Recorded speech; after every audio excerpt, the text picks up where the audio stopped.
Good evening and welcome to our Fourscore Speaker Series. Tonight we are joined by Dr. Edda Black for a discussion on her latest book, COMBEE, Harriet Tubman, the Combahee River Raid, and Black Freedom During the Civil War. In the book, Fields Black, herself a descendant of one of the participants in the raid, shows how Tubman commanded a ring of spies, scouts, and pilots and participated in military expeditions behind Confederate lines. My name is Phyllis Evans, and I am the Senior Director of Development at the Lincoln Presidential Foundation. Our foundation is the only national foundation focused on increasing access to history, educational programs, exhibits, and sites highlighting the life and legacy of Abraham Lincoln. We do our work in cooperation and partnership with others locally, nationally, and globally, with a vision for a world where freedom and democracy flourish, inspired by the life and work of Abraham Lincoln. To learn more about how you can support our mission, please visit our website at lincolnpresidential.org. Before we begin tonight's program, I'd just like to remind you that we will entertain questions from the audience, so please type them in the Q&A box below and we will get to as many as possible. And now, please join me in welcoming our Foundation President and CEO, Erin Carlson-Mast. Erin? Thank you, Phyllis. Greetings, everyone, and thank you for joining us for our first Fourscore Speaker Series of the new year. We are delighted to welcome Dr. Edda Black to speak on her book, COMBEE, Harriet Tubman, the Combahee River Raid, and Black Freedom During the Civil War. Many Americans know of Harriet Tubman's legendary life, self-liberating in 1849, leading more than 60 others out of bondage via the Underground Railroad, providing instructions on getting to freedom to scores more, and spending a lifetime fighting for change. As the publisher notes, however, many biographies, children's books, and films about Tubman omit a crucial chapter. During the Civil War, hired by the Union Army, she ventured into the heart of slave territory, Beaufort, South Carolina, to live, work, and gather intelligence for a daring raid up the Combahee River to attack the major plantations of rice country, the breadbasket of the Confederacy. Dr. Edda Black is a Pulitzer Prize-winning historian and author, specializing in the transnational history of West African rice farmers and their connections to enslaved laborers on American rice plantations. In addition to COMBEE, she's the author of Deep Roots, Rice Farmers in West Africa and the African Diaspora, and co-editor of Rice, Global Networks and New Histories. She's executive producer and librettist of Unburied, Unmourned, Unmarked, Requiem for Rice, with three-time Emmy Award-winning classical music composer John Weinglass. Fields Black has worked as a consultant at the Smithsonian National Museum of African American History and Culture, the International African American Museum, and the Senator John Heinz History Center. She and her family live in Pittsburgh, where she teaches history at Carnegie Mellon University and serves as director of the Dietrich College Humanities Center. Dr. Fields Black, welcome. Thank you. It's wonderful to be here, and thank you for inviting me. Well, we're delighted to have you. And thinking about Pittsburgh, I'm a lifelong Steelers fan. It's been a tough 24 hours for Steelers Nation. I hope this city is holding up and holding in there okay. Yes, we're hanging in here, and the latest news that our head coach, is stepping down, I think is another another challenge that we will have to go through. But it's been a good 19 years for Coach It Tomlin, has. It and has. yeah, it has.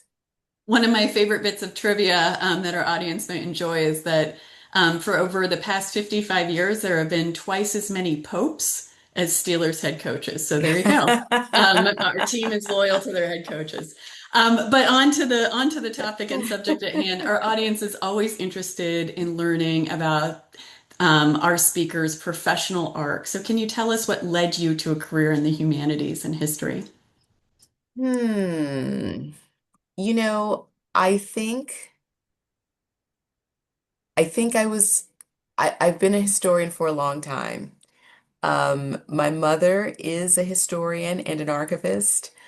I loved history as a child and used to earn pocket money.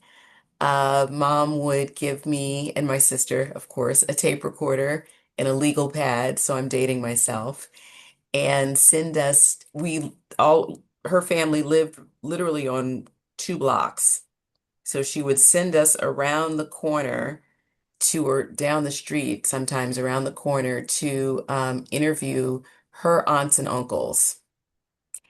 And she had a list of questions on the legal pad, and we had a tape recorder. So we were to sit down with our great aunts and uncles, start the tape, and ask mom's questions. Oh my And goodness. it wasn't very long, very many years before I had questions of my own, right? So I would get to the end of the page and then I would continue the conversation with my great aunts and uncles. I loved history in high school and I went to Emory University as a joint major in English and history. I did plan to go to law school. My father is an attorney. He's retired, was an attorney. And I was going to follow as my sister. We were both planning to follow in dad's footsteps.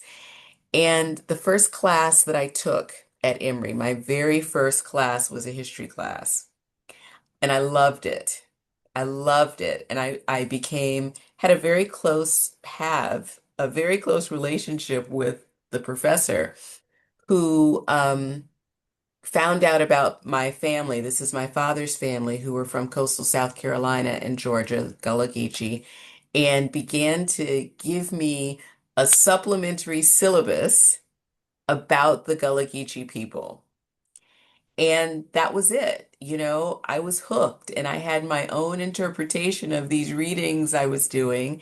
And I would go to his office hours, when we would have discussions about the supplementary readings.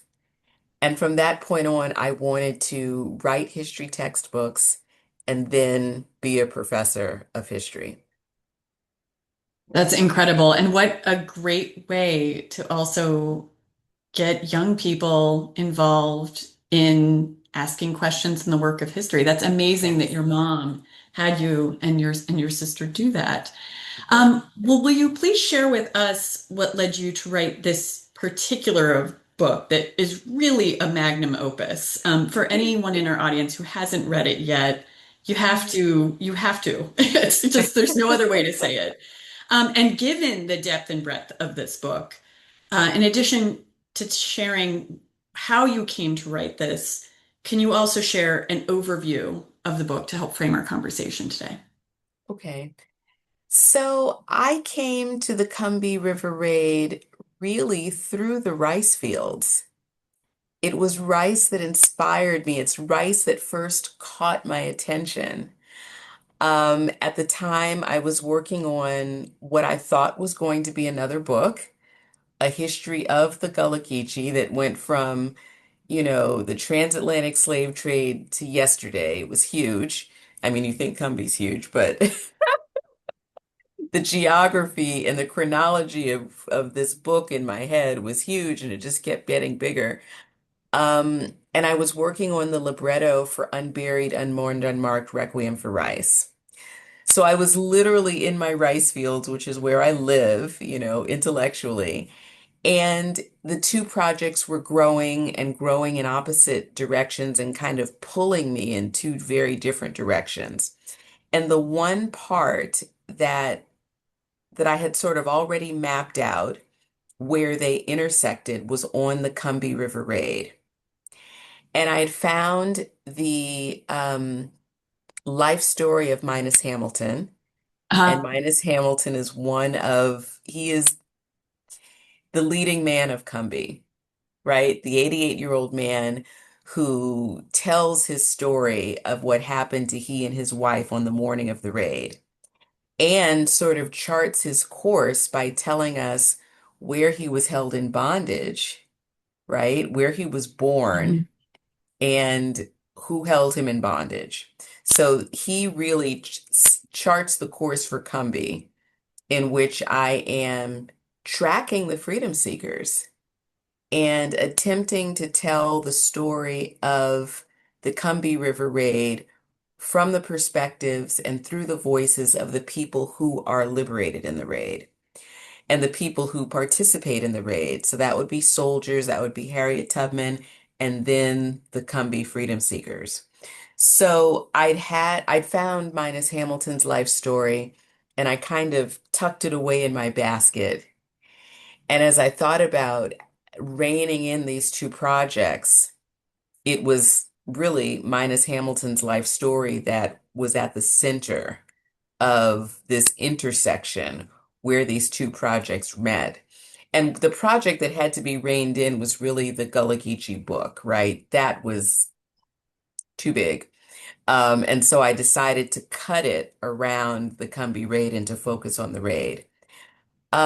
That it was such a process. It was a process. It was a long process. But I was aided in that process by something very unexpected. And I mentioned my father is from coastal South Carolina. He's actually the last of his siblings born about a mile from where the raid took place. So I was entrusted with some family business by the Fields family patriarch.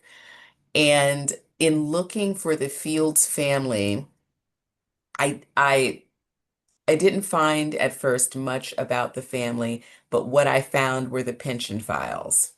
Mm.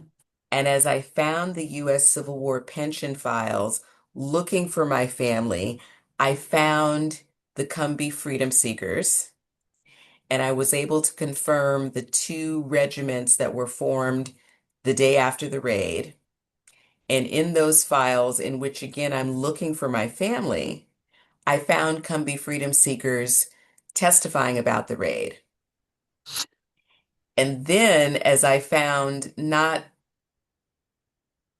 my great great great grandfather's pension file, Hector Fields, we'll Hmm. talk about Hector later, I'm sure, but his brother's pension file, and the depth of it and the breadth of it and the kind of information that I was able to discover about my family, where they were held in bondage, by whom, how they're separated before and during the war, um, other members of the enslaved community who grew up with my uncle, the names of my great great great great grandparents, and the siblings, my great great grandfather, three greats, his sister and his brother. We didn't know their names. And then how they moved from Beaufort County to next door Colleton County, which is where we thought the Fields family was from.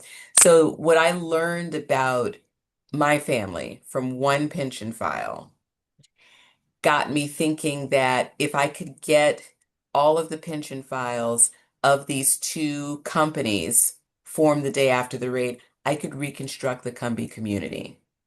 Okay.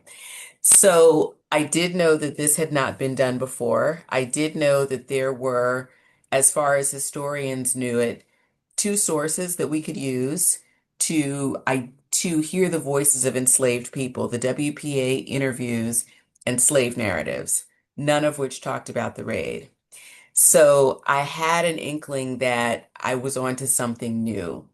I had no idea the breadth You and the opened a depth. whole can of worms. Yeah. This is Pandora's box. So the main characters of Combee are Harriet Tubman, the Combee Freedom Seekers, and I use it. Let me start with Tubman. Of course, everybody thinks we know everything there is to know about Harriet Tubman, but the Civil War is the least known chapter of her life, or it was. So Combee presents new evidence about Harriet Tubman's tenure as a spy for the U.S. Army, Department of the South in Beaufort, South Carolina, working in refugee camps to gather intelligence, um, serving as a captain of men. So it's like she was an intelligence officer, and she had 8 or 9 spies, scouts, and pilots who worked under her, formerly enslaved men, all of them. And that the role that she plays in the Combahee River Raid, um, one of the most important things that she and her spies, scouts, and pilots do is find landmines or torpedoes.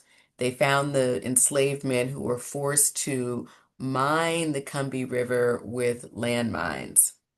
And they identified them through intelligence And through infiltrating the Combahee Raid plantations before the raid, infiltrating Confederate territory, they went back, and the second time they took the officers of the 2nd South Carolina Volunteers.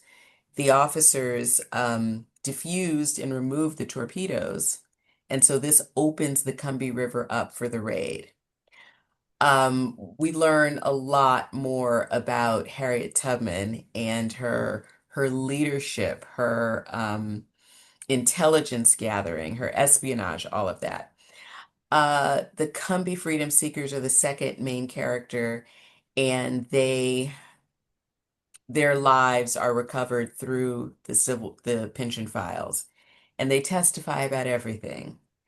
Their names, the names of their family members, members in their community, people they grew up with, the hierarchy within the enslaved community. They testify about their dating history. There's a lot of relationship drama that There's a happens lot of throughout the book. relationship drama. Yeah, My teenage daughter would say they spill all the tea. you do. And then some. And they talk about, going to church together and then who got put out of church for all kinds of modern behavior. They really show us an aspect of an enslaved community that we have never seen before, right? Historians have not been able to pierce that veil. But here you have formerly enslaved people and people who were adults during slavery, right? They spent their lives in bondage and then became free. And they're telling us who they are and who their family members are. And as I said, when I found my own ancestors' pension file, I wanted to put the community back together. I wanted to know who got on the boat with whom and what the relationship's like. Oh, well, that was her first husband. And then that over there was her second husband, and they were all on the boat together. Yep. Lots of juicy Combee drama. They're people, you know? I wanted to humanize the enslaved. I wanted to give them names and faces and experiences and just humanity, right? Humanity.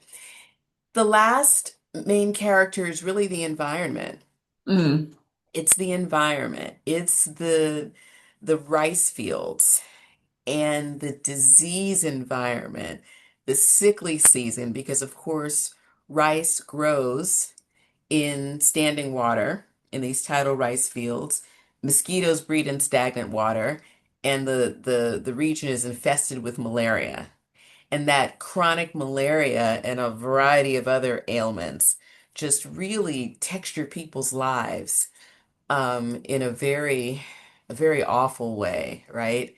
Second highest death rates in the entire New World, second only to sugar plantations. So I also wanted to talk about the snakes and the alligators that infest the rice fields. And what was that experience like to be forced to labor in these kinds of conditions, right? What was the experience like for women to lose most of their children? Um, what was that experience like even for women, for people to be working at 4 o'clock in the morning when the U.S. Army boats first arrive, having walked a mile through grass that's, snake infested, be standing in rice fields that are alligator infested, in a field separated from children who were old enough to work. So you can't see your hand in front of your face, your long-handled hoe in your hand. You can't see the rice that you're hoeing. You can't see your child who is tens of yards away from you. And so you can't see that that child could be the victim of an alligator attack. I wanted to put the reader in the rice fields with the freedom seekers so that by the time they felt the vibrations and smelled the smoke and then heard the engines and finally saw the U.S. Army gunboats. And they knew coming from that direction, which was Beaufort, which was U.S. occupied territory since November of 1861, they knew that was freedom. And they knew that freedom was finally coming for them. I wanted the readers to try to understand what that felt like. Try to imagine what was going through their minds as they ran to the boats, as they went to safety and freedom, and as they reunited their families. Yeah, and I'm one of those people who think you really can't truly walk in someone else's shoes, but the all the different threads that you pull together in this book, you could, as a reader, you could see the framework and the foundation that you were laying. At times I had this sense of not foreboding, but I knew this is a detail that's going to be really important later. You could just tell as a reader, like this is foreshadowing things that are Mhm. happening as it goes on. You mentioned you are a descendant of Hector Fields who participated in the raid. Can you talk a little bit more about when and how that became clear and what the impact of that discovery was on the direction of the book? Oh, And Hector. how did your family react? You mentioned you were sent on this family business. How did your family react to this information? My family is still reacting. I think we're all still taking it in. So, it was, I mean, I did not put all of the pieces together until I was revising COMBEE. Okay. So there are lots of folks out there who think I wrote the book because of Hector Fields. No. Yeah, it doesn't read that way either. Yeah. Yeah, Yeah. we literally did not know. Back in 2013, I thought I would try to pick up the family history where my cousin left off. And I talked to our family patriarch. I was down in South Carolina, went to the cemetery where I grew up, attending multiple funerals, and burials. And in this entire church cemetery, there were maybe three Fields family people with the last name Fields, one of whom is my grandfather, two, my grandmother, but there were maybe two more. So I thought, where's the Fields family buried? I call our family patriarch. He sends me to a plantation cemetery. And he warned me that the Fields family graves are not marked. And I had no idea what he was talking about till I got out there. Mm. So this situation, this cemetery that had been neglected, that our family had neglected, we had a grave that was open, and so I saw my ancestor's skull, and that changed a lot of things for me. Um, I had to find the Fields family, and our family patriarch shortly after that passed away. So now this really became my task.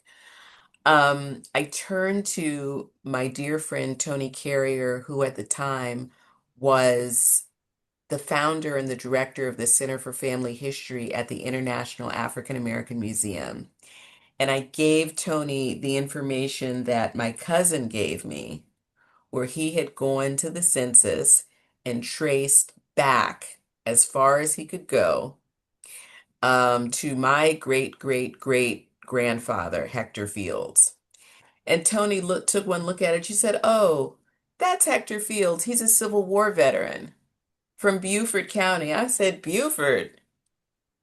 We don't know those people, Tony. We're from Colleton." They're right next door, mind you, but you know how that goes.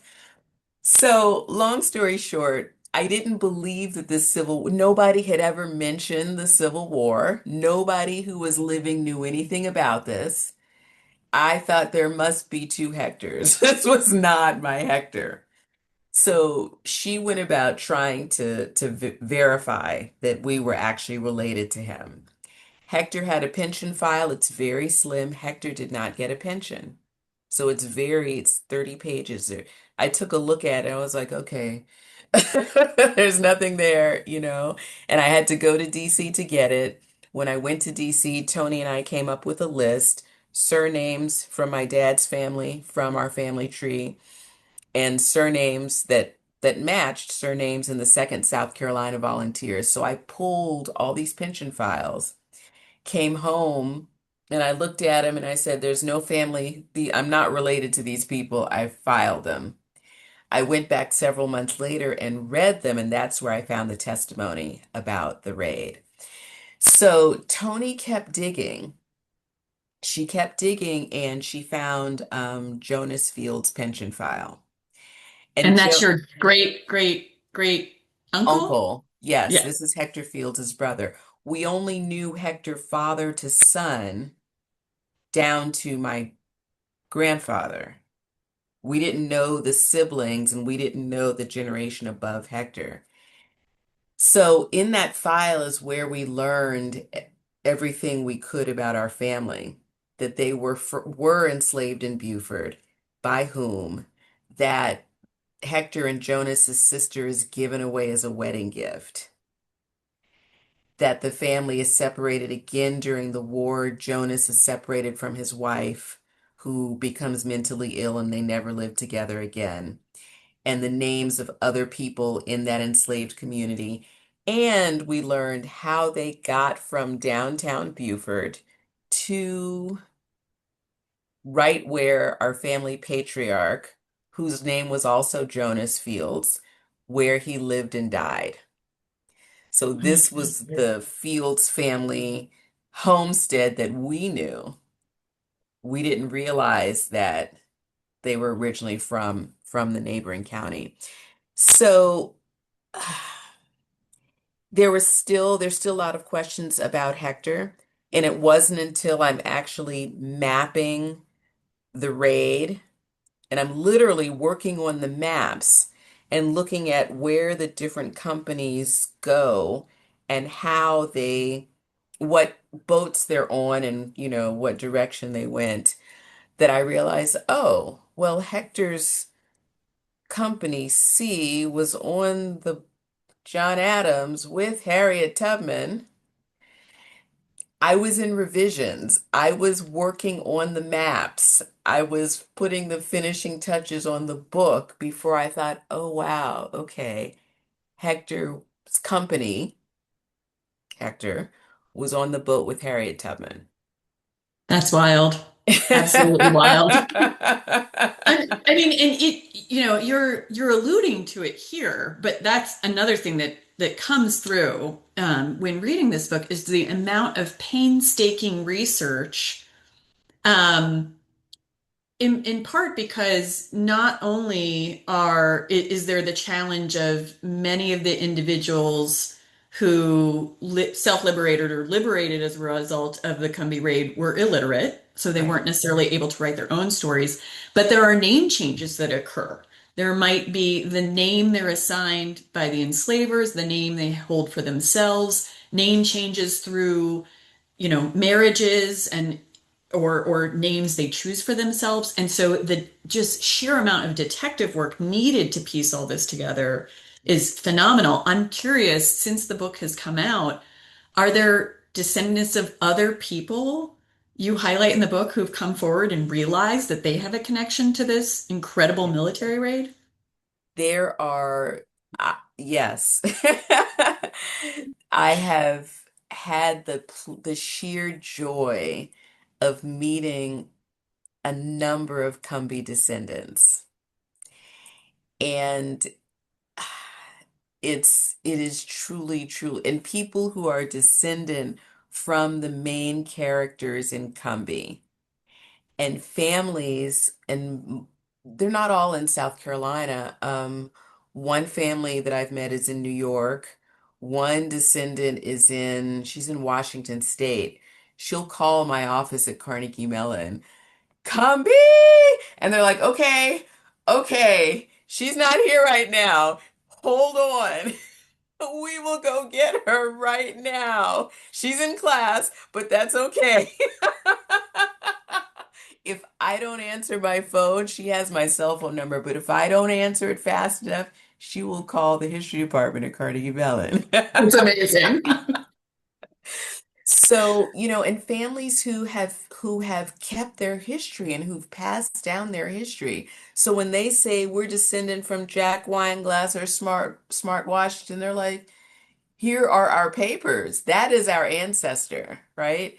And it's such a beautiful, beautiful thing. It really is.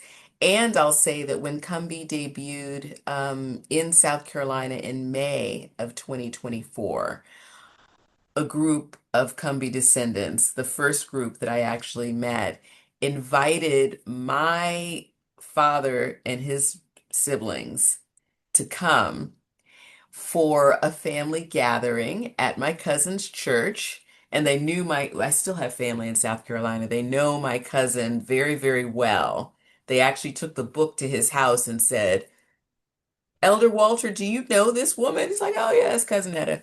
So they invited them to come for a family gathering, and it was so beautiful.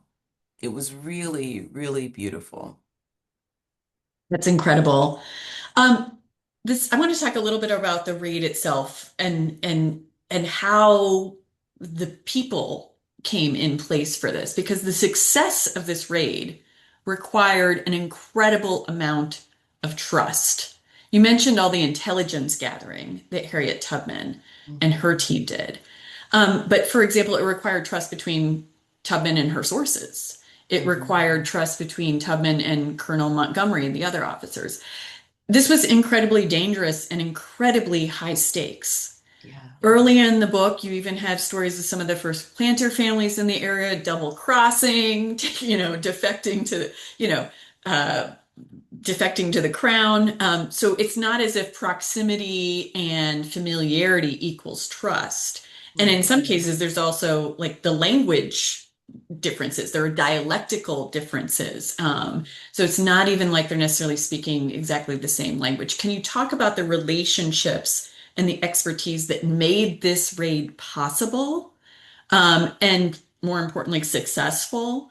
And how did Mhm. that also impact the opportunities in the aftermath of the raid? So I think that there are so many layers. The intelligence gathering was really central.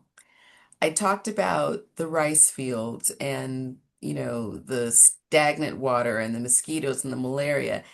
June, when the raid took place, that is the sickly season, which means that from no later than May 15th, no later than May 15th, and not before the first hard frost in November, which I think averages out to Thanksgiving. Mhm. During that period, and that's a 6-month period, um, there were in a typical year, there would have been no white people on the river for 6 months. So the planters had multiple properties, plantations, houses in the city, houses on the coast, right, which were non-malarial areas. Or the mountains, or Rhode Island. Some of them went up north. They would go to those places for those 6 months. These were really winter homes, right? And so they would spend the winter months, say from late November until early May. They would spend here on the Combahee if they actually had a house. They are not all had houses. Some of them just made money on the Combahee. So knowing that there should have been no white people on the river, knowing that it was only enslaved people, knowing that there were still people in bondage on those plantations because the planters who were on the northern branch of the Combahee and even the planters who were on one side, sort of the upper part of one side of the southern branch, they had all evacuated. They all had taken the people they held in bondage, and took them to other places, took them to other states, moved them to the interior as they were ordered by the Confederate Army. So intelligence was very important. Trust also between Tubman. Tubman had earned the trust and the respect of the U.S. Army officers who were in South Carolina. Many of them are abolitionists. Many of them had come from the North. Um, Many of them also, after the Fugitive Slave Act went into effect in 1850 and during Bleeding Kansas, many of them had connections to Kansas.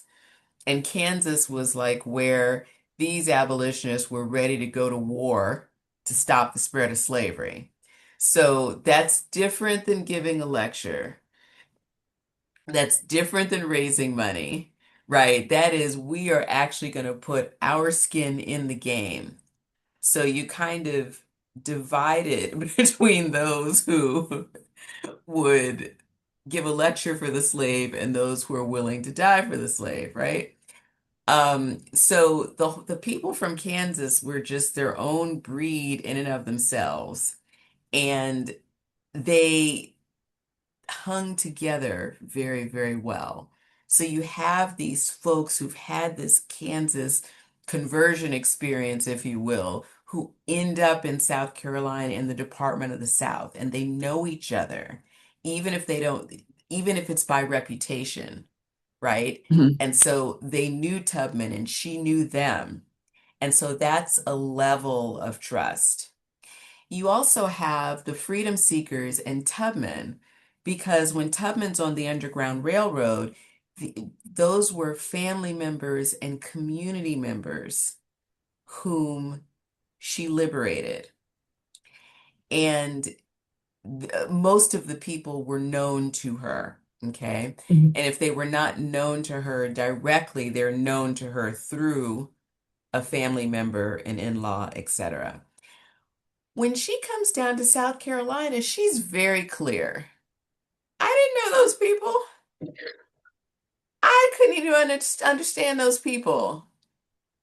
She told her biographer, several biographers, they laughed when they heard me talk. And I couldn't understand them people no how. She's like, but they all had the same goal, right? And people trusted her, and she really worked to earn their trust and to not betray their trust. And so even though she's down here and she's attached to the U.S. Army Department of the South and she's given certain privileges like shopping in the commissary, after a short period she stops. Right? She didn't want there to be any daylight between her and the freedom seekers. She didn't want the freedom seekers to see her as different. So she supports herself. The little bit of money she gets, she built a wash house for the freedom seeking women, right? She's she's leading this group of spy scouts and pilots, many of whom are from the region. So that takes care of the language barrier right there, because they're Mhm. from South Carolina. They're in that first wave of people who liberate themselves after the battle in November 1861. Um, and what was my last point about? Oh, when the raid takes place, we know that. Well, before the raid in Beaufort, she is working among the most vulnerable people. She's working in the refugee camps in downtown Beaufort, which would have been the first stop from freedom seekers who are coming from Confederate occupied territory, who are still, have fresh in their minds everything that's happening over there. What are Confederate troop movements? What are the troop strengths? Where's the ammunition? How much ammunition is it? What kind of fortifications were we forced to build? Right? Because Mhm. they're Mhm. still building and serving and all of that. They're still being forced to labor. So in that forced labor, they're able to see a lot. And as they cross over into Union occupied territory, there's Harriet Tubman in the refugee camps. Lieutenant George Garrison, William Garrison's son, wrote a letter and said that she would make it her business to interview all of those people who came from the Confederate side, and she got more intelligence from them than anyone. And lastly, we know that when during the raid, Tubman's on a rowboat, and Tubman and these rowboats, two rowboats, went out to plantations that were more distant, okay, Hmm. further off the river. Tubman's on one of those boats. We know from a teacher in Boston that Tubman went to the slave cabins. Now, I've said the people who could work were in the rice fields at 4 a.m., including Minus Hamilton, who was 88 years old, but he and his wife were still in the rice fields. So the people who are in the slave cabins are the most vulnerable.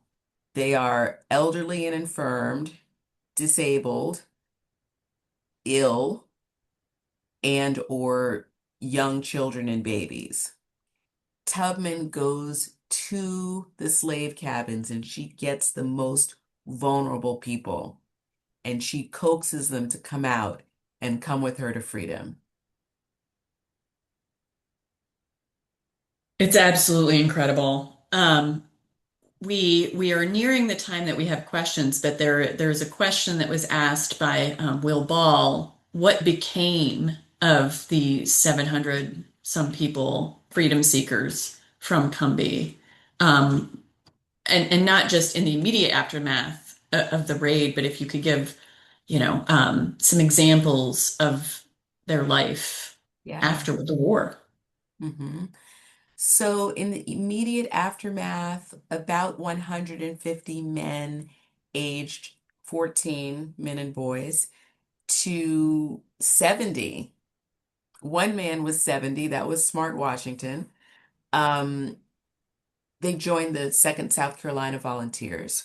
For the women, the children, the elderly and disabled men, um, men who could not serve, they were taken to a refugee camp on Old Fort Plantation, and resettled, and the children and adults went to school.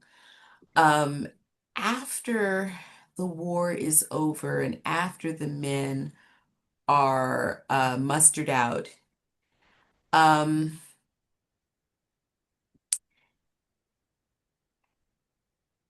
the people who are from Beaufort County,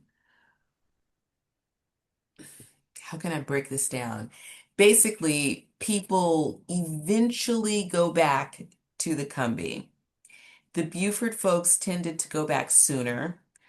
The Colleton folks took longer, for a variety of reasons.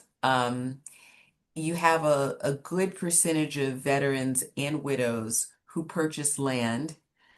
Um, I won't, can I say most? I think I can say most.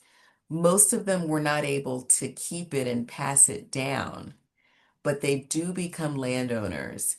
And you have, um, there are a couple of instances of people sort of forming, I don't know what you would, I can't think of what you call it, but people coming together and pooling their resources. And one person or two people buying large tracts of land on which a number of veterans and widows settle. And then over a period of time, they sort of subdivide it and people are deeded and purchase individual tracts of land. You do have that among the Combee freedom seekers. Some of the folks actually don't go back. Some stay in Beaufort, some stay in Port Royal, which is where Old Fort was located. Some form other communities in other parts of the area. And I haven't been able to figure out why some people, like multiple people from one plantation, go over here and settle, and why that happens on some plantations and not others. Hmm. But the majority of them go back to the Combahee, and many of them go back to the plantations from which they were liberated and where they grew up and where their ancestors were buried. Um, they go back home. This is a comment from Susan Omega, who sends greetings from Maine and says that COMBEE should be required reading for students. It sparks how I feel today about my own responsibility to freedom and justice. She says, this is the ancestors' guidance for sure. Warriors activate happening from the Dr. Edda voice, and she thanks you. Um, Rita Vogel wants to know if Dr. Henry Louis Gates knows about you. I don't know. He should, given the incredible work you've done here too. Thank you. Sarah Jenks follows up on one of the last questions and asks if you've been able to identify any other descendants. Is there a community of descendants that has around the Combahee raid? Yeah, there is a community, there are communities of descendants. I don't know if I can just, it's not just one. Hmm. There are dis communities in Wiggins, South Carolina, for example, and that's in Colleton County, and there's a community in Buford, probably in the Yemassee area. I'm not exactly sure where they live, but they're in Buford, and they're both of these groups are associated with two different plantations. Hmm. Their ancestors were in bondage on two plantations, two or three, because up in Colleton, those two were connected, owned by the same family. So there are communities of descendants. Paulette Henry wants to know why some of them were not able to keep the land. Oh, um, there was a lot of speculation, land speculation. There was a lot of just trickery, and people were illiterate. You know, the majority of Combee veterans were illiterate for the rest of their lives. I can probably count on one hand with fingers left over the numbers of people for whom I have evidence that they became literate or that they were literate. And so people couldn't read contracts. People were dependent on third parties. Those third parties were often intent on bilking them out of the little they had. I remember I can't remember where I was, but I remember the feeling I had. I was poring over some land deeds, and this one is actually published in Combee, where you see all of these names of people, formerly enslaved people, and they're all signing by X. And there's this one young man, I knew he was a young man, April Singleton. And I'm looking at all these documents and trying to figure out why was April Singleton and one Combee veteran, they were buying all this land in trust for other people.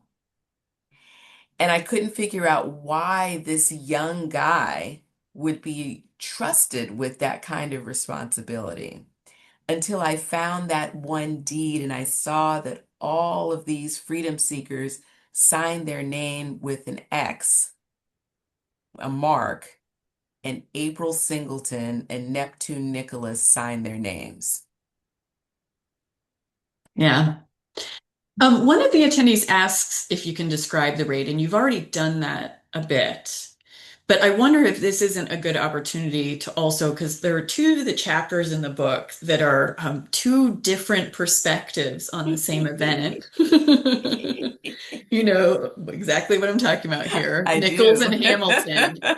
And so can you summarize the raid from those two points of view, which you set up as a beautiful sort of not point counterpoint, but it's just two very different perspectives on the same day. On the same day. So the first. The first perspective is Joshua Nichols, who was the widow of a woman who married a man who owned a Combahee plantation, and he died pretty young and left her with young children. And she remarried, and then she remarried again. So Joshua Nichols was actually her third husband. And she dies shortly before the raid. So he is asleep on this on the Combahee plantation, which he doesn't inherit. He has a life interest in this plantation. And he was one of the few white people in 1863 June who did not leave, Hmm. right? There's a handful of Combahee planters and or overseers. The planters basically doubled down and said, we're not leaving. I don't care what the Confederate Army says. We're going to block the river. We're going to mine the river. We're going to stop the Union before they come up the river. And we're going to stay here and plant this rice because the rice is too lucrative. Okay. So Joshua Nichols is awakened by his enslaved driver, and the driver is the slave who manages the labor of the other slaves, particularly during the sickly season when, if there is an overseer, that overseer is not on site for 6 months, right? So the enslaved driver comes and he knocks on Joshua Nichols' door, bedroom door at 4 o'clock in the morning. And he says, the Yankees are here. They are coming towards the boat, our boat landing. Now, this would have been the river entrance would have been the front door. So Hmm. the Yankees are pulling up to the front door. They kind of pass the front door and then they go up a creek in the rice fields because that's where the enslaved laborers are. So Joshua Nichols says he pulls on his pants, he goes out and he sees that he's right, they're here, and he goes downstairs. So from his perspective, he tells the driver to go get the hands who are in the fields. He's going to go round up the house slaves. Let's all meet up in the woods and hide. Okay. And so he expects the driver to go and meet him back in the woods. He goes to the house, he goes through the house, and he sees the people holds in bondage packing. They're packing. They're getting whatever little, they want to take with them. They're putting it together. And they tell him, oh yes, sir, we're gonna follow you, master. We're gonna follow you to the woods. And they go in the opposite direction. Okay. And he doesn't know what to do. He's shocked, right? And he says, and we don't hear anything else about the driver. I can tell you where the driver went. The driver went to the boat. So he has to go to the woods by himself. And he says he's not armed, so he doesn't know what he's going to do. He's got to hide. And when he hides, he sees all of his neighbors' plantations going up in smoke. He looks back and he sees his own plantation or his wife's ex-wife, former wife's plantation, deceased wife going up in smoke. Everything around him is burning, right? And he ends with this rant that he just cannot believe that none of the slaves were loyal to him, that they seemed, as they ran to the boat, like a people utterly transformed, right? And he starts naming people who he thinks had some modicum of privilege and talking about how this one's gonna miss his garden, and this one's gonna miss this, and this one's gonna miss that. And I have to, I had to fight with the copy editor about this. But I had to say, they weren't studying him. They all went to the boat, including the driver, went to the boat. Okay. So minus Hamilton, our leading man, tells Hmm. us that he is 88 years old and he knows how old he is because Old Master Lowndes, uh, he was held in bondage by Old Master Lowndes, and Old Master Lowndes kept all the ages of the enslaved people in a big book. And when they got to the age of sense, and catching sense is a whole Gullah Geechee institution that usually involves seeking in the woods and joining the church, finding God and joining the church. So after you caught sense, you were then allowed to write your own age in the big book. So he says, I know how old I am. I know my age, right? Because I've been writing my age in this big book ever since I caught sense. So it's Midas Hamilton who tells us that the freedom seekers were in the rice field at 4 a.m. hoeing rice. And he says that the overseer came and told them that the Yankees had come and were going to sell them to Cuba, so they should run to the woods and hide. And he says everybody ran by him and went straight to the boat. And the overseer continues to say this as he retreats to the woods. And he said he would, hide and then he'd look out and hide and he'd look out and keep saying the Yankees have come, going to sell you to Cuba. So on the way to the boat, Midas Hamilton has a moment of reflection and he talks about his regret that he can't go back to the slave cabin and get the only thing that he thinks is his, which are two blankets. And he says, we basically just have the clothes on our backs. I'm wearing a pair of pantaloons. My wife has on a single frock and a head tie. As they're going to the boat, they're elderly now. They're elderly.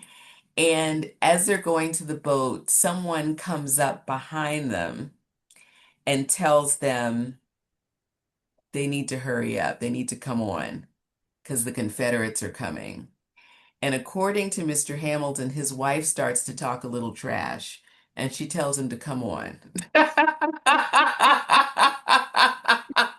She's ready for him. Come on, bring it.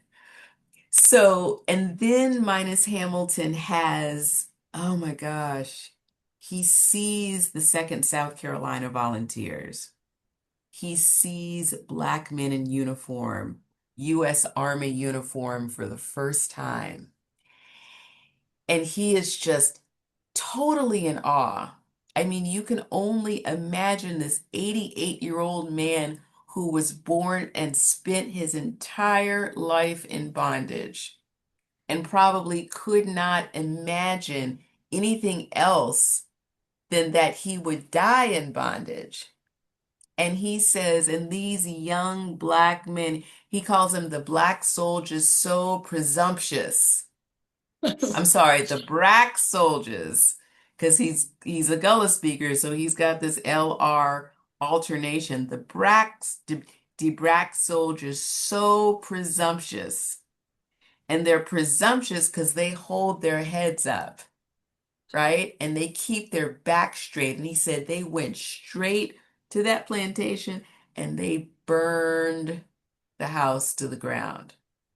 And they burned the barns and they opened the floodgates and they flooded the slaveholders' rice that was growing in the rice fields. They flooded it with salt water and they burned the crop that was in the barn from the previous year that hadn't been sold yet.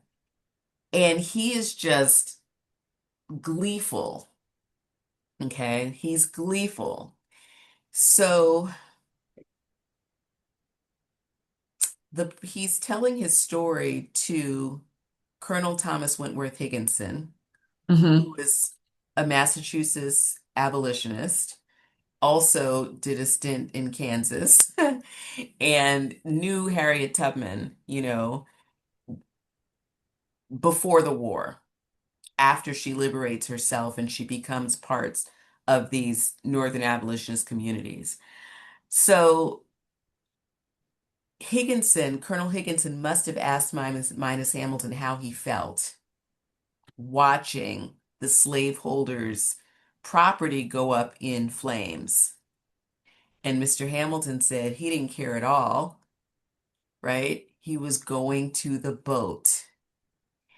And then his final comment, he talks about being elderly, right? And not thinking he would ever see this day, live to see this day, and how thankful he is for these young men who have come to give him his freedom. And he says, the young people can go through by force, but the old folks have to go slow. Yes, absolutely. Well, I see Phyllis is already coming on, but I'm hoping we can squeeze in one or two quick questions because Okay. these came in early too. So Melvin asks about the relationship between Harriet Tubman and Abraham Lincoln, if you can answer that. Yes. So Harriet Tubman and Abraham Lincoln, Tubman was sometimes critical of Lincoln. She didn't think that he was moving quickly enough. She wanted him to be less concerned about the border states and more concerned about taking direct action to free the slaves. One of the new documents I present in COMBEE is by an abolitionist who was in Beaufort right before Tubman arrived and gave sort of his perspective about why he didn't want Harriet Tubman to come to Beaufort. And he said it's because we're following President Lincoln and everybody, all the abolitionists who are here working among the freed people have to adopt President Lincoln's gradual approach. And he thought that she was too radical. Yeah. We have another guest who asked a multi-part question, but I'll go with the first part since we're on out of time. But on page 388, he says that you share that what Tubman describes as a mysterious communication system and how it boiled down to kinship interrelations. He says, was this the same system utilized with the Underground Railroad? Mhm. I think it probably was. And I think there are a number of similarities in terms of kinship in the way that enslaved people uh, communicated, how people formed kin relationships that weren't necessarily blood, right? People who have been separated, people who have been taken out of one community and find themselves in a new community, or Mhm. who've lost family members. But also, another similarity is the water and the way people travel by water and the way that people who travel by water can spread information from one place to another, one community to another. And so, in both places, Tubman was deeply enmeshed in these communities of watermen, right? Mhm. And so water and traveling by water and news traveling via people who are traveling by water is an important part of both communities, an important part of this communication system. Fantastic. Well, thank you so much, Edda. And folks, thank you for taking the time to join us today for a conversation with Dr. Edda Fields Black. Edda, thanks again for sharing your time and expertise with us today. It was really a pleasure. For everyone who hasn't had a chance to read this book, I would encourage you to do so. I love just even how multidisciplinary it is. If you have a book club with people of different expertise, it's just the amount of tangents you could go down in your conversations is going to be astounding. So thank you again for joining us. Thank you again, Dr. Fields Black. Phyllis, back to you. Thank All you. right. Yes, thank you so much. It has really been wonderful to hear about the book. And if everyone didn't notice, I put the link in the chat, so check that out. Combahee, Harriet Tubman, the Combahee River Raid, and Black Freedom during the Civil War. Thank you. I hope that everyone with us this evening is also already making plans to join us on Thursday, February 12th at 2 p.m. So mark that time, Central Time, for our special Fourscore speaker series with Dr. Richard Carwadine on Lincoln's birthday. So Carwadine will be discussing his latest book, Righteous Strife: How Warring Religious Nationalists Forged Lincoln's Union. Visit our website at lincolnpresidential.org and register today. As you close out tonight's webinar, we thank you in advance for taking a moment to complete a short survey. As always, thank you for joining us this evening, and we look forward to seeing you all in February. Good night.